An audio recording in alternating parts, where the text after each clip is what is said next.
Let's take a look at replacing the driver's side window switch on this 2006 Mercury Montego. Now, this is very similar to a Ford Taurus. First thing I need to do is remove the two 5.5 millimeter head bolts out of the pocket here in the driver's side door. So I'll take my socket and a ratchet and remove them. And then there's several Phillips screws located around the door panel.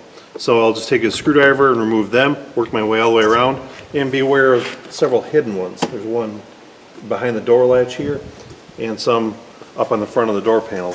So let me work my way around the door and remove these screws, as well as those bolts, and let's see what other clips are holding this door panel in place.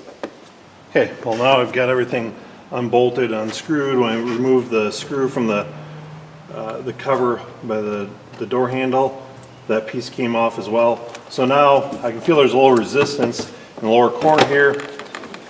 So there were actually a couple little pop pins down in there. So once I get those out, now the door panel comes out. So on the back side here, I'm now going to go around and disconnect the electrical connectors.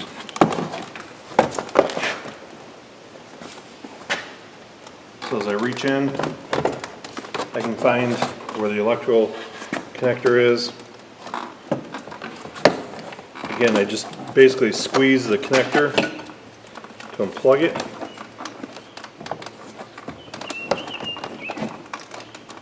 Sometimes you gotta wiggle it just a little bit,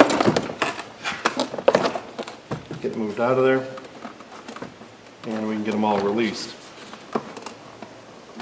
So once I got the door panel off, I got the electrical connectors released, now there were a couple little clips in here that held this trim bezel into the door panel. Now, part of me thinks that you could probably pry this out if you want to get crazy here, and you would be able to pop this trim panel off. But again, the professional technician in me would prefer to take it apart and not risk damaging this trim bezel here. That's pretty expensive to replace and might be hard to locate once in a while. So by taking it apart like this, we ensure that, yeah, it might take a few extra minutes, but we didn't damage anything. So now, with my old switch, I need to remove it out of the bezel. And there's these little tabs here. And so once I just pry these tabs open, now it allows me to get my old switch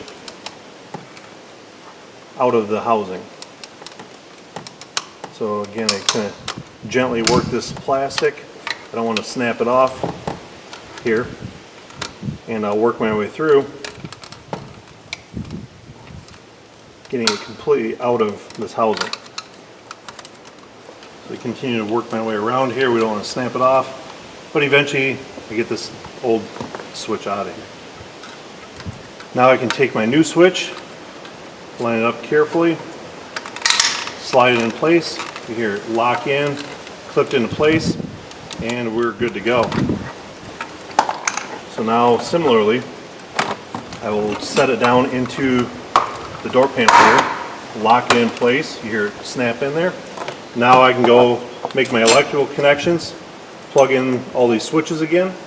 I'll go back, line up my alignment pins, put them in place, put all the screws on, and make sure everything's good and tight. We don't want any rattles here for our customer when we're done.